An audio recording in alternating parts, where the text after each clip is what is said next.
Alam mo kung ano yung maganda kapag nasa probinsya ka? Yung parang sobrang layo mo sa problema.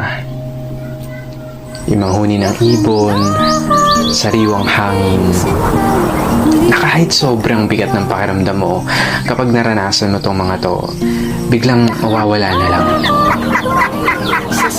Yung magandang tanawin, tapos yung palaya na ginawa niyong palaruan ng mga kaibigan mo. Sarap talaga bumuhay sa probinsya, no? Yung para talagang napakalayo mo sa problema. Yung parang napakalayo mo sa malupit na sistema ng mundo. Na kapag nasa probinsya ka, mararamdaman mo talaga yung halaga ng sarili mo kesa sa iba. At mapapasabi ka na lang na there's no place like home or like probinsya. At ikaw na nanonood nito ngayon, masaya ako at naparamdam ko sa'yo ang pamumuhay sa isang probinsya.